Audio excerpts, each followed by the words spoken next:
Ó, vamos lembrar inicialmente que um disco ele tem a forma geométrica de um círculo e que o contorno do círculo, apenas o contorno, a periferia do círculo, a gente chama de circunferência, que a distância entre qualquer ponto da circunferência e o centro é sempre a mesma, né?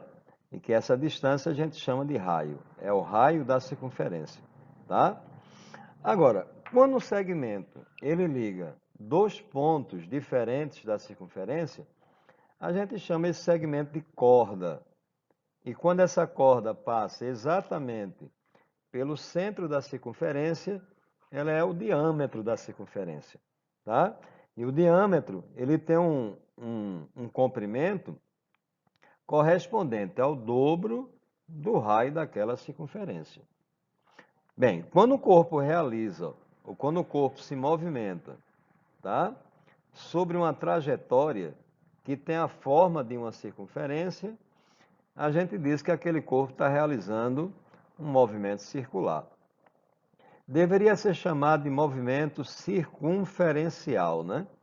Porque a forma da trajetória é uma circunferência, tá? Mas os livros chamam movimento circular. Um detalhe importante é o seguinte: quando um corpo em movimento circular, ó, ele realiza meia volta, quando um corpo ele realiza aqui, ó, quando ele vem daqui para aqui, ele sempre vai percorrer uma distância que é maior do que o seu diâmetro, do que o diâmetro daquela circunferência. E alguém já calculou isso, pessoal. Alguém já encontrou que essa distância que um corpo percorre ao realizar meia volta na circunferência é uma constante que a gente representa por essa letra grega, que a gente chama de π, tá? Vezes o raio. Então, perceba que esse π, certamente ele tem um valor maior do que 2, né? E obviamente que se o cara, ó, ele der uma volta completa na circunferência, ele vai percorrer uma distância πr mais πr, ou seja, ele vai percorrer uma distância igual a 2πr. Essa distância é o que a gente chama de comprimento da circunferência. A gente esticar uma circunferência, a gente vai encontrar um comprimento 2π vezes o raio daquela circunferência. Perceba que, como a ordem dos fatores não altera o produto, eu posso escrever esse comprimento como sendo π vezes 2r, né? 2r é o diâmetro da circunferência. Então, o comprimento da circunferência sobre o diâmetro é que é esse tal de π, tá? Esse π, ele tem um valor que é infinito. O valor de π é 3,1415,926, infinito, tá? Mas a gente sempre vai utilizar o valor de π como sendo 3,14 aproximadamente, a não ser que o problema mande, né, considere o valor de π igual a 3, então a gente vai ter que considerar π igual a 3, tá? Então, em síntese, quando o corpo realiza uma volta completa numa circunferência, tá? Ele sempre vai percorrer uma distância 2π vezes o raio daquela circunferência. E π é uma constante, né, que é aproximadamente 3,14. Então, quando o pneu de um automóvel, por exemplo, ó, ele realiza uma volta, qual é a distância que ele percorre? 2π vezes o raio daquele pneu. E um detalhe, isso é a distância percorrida por qualquer ponto do pneu.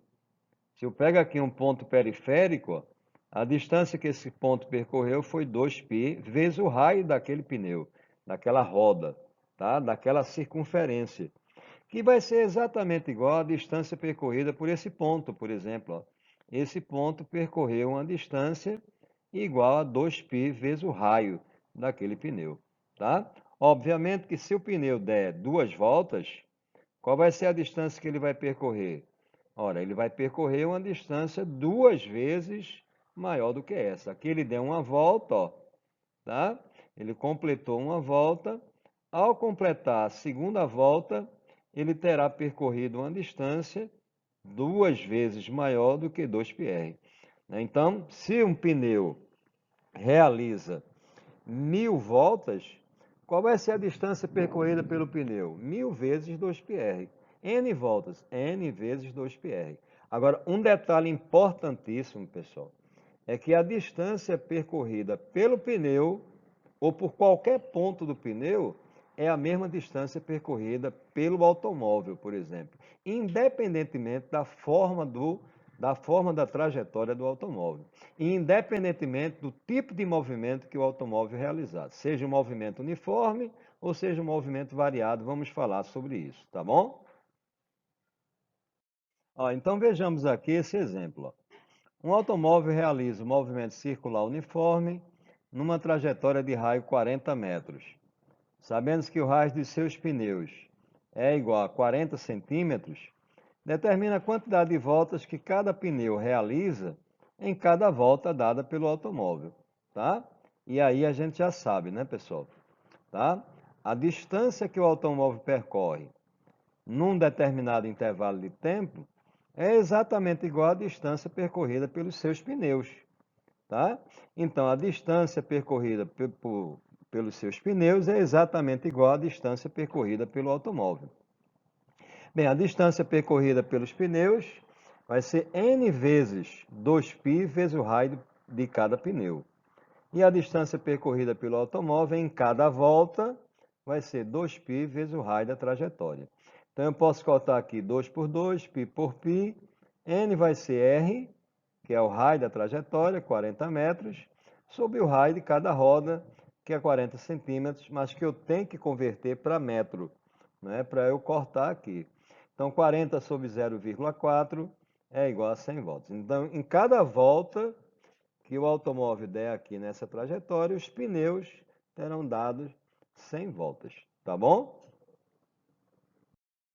Esse problema envolve o mesmo raciocínio da questão anterior. Os pneus de um automóvel têm raios iguais a 40 centímetros. Determina a quantidade de voltas que cada pneu realiza quando o automóvel percorre 2.400 metros em linha reta. Então, perceba que nesse problema eu vou utilizar π igual a 3, tá? Então, a gente já sabe, se o pneu dá uma volta, a distância percorrida pelo pneu é a mesma distância percorrida pelo automóvel, tá? Então eu coloco aqui, ó, distância percorrida pelo automóvel, qual foi? Foi a distância percorrida por qualquer ponto do automóvel, pela sua lanterna dianteira, por exemplo, ó. A distância que a lanterna dianteira percorreu é a mesma distância percorrida pelo automóvel, que vai ser a mesma distância percorrida pelos pneus. Então a distância percorrida pelos pneus vai ser N vezes 2π vezes o raio do pneu, que vai ser igual a 2.400, que é a distância percorrida pelo automóvel. Então, substituindo os valores, né, eu vou obter aqui, ó, N é igual a 2.400 sobre 2 vezes 3, 6, vezes 0,4, porque o raio tem que ser dado em metros, já que a distância foi dada em metro, né? Então, dá 0,4, isso dá 2.400 dividido por 2,4, que vai dar 1.000 voltas. Então, quando esse automóvel percorrer 2.400 metros, os seus pneus terão dado 1.000 voltas, tá?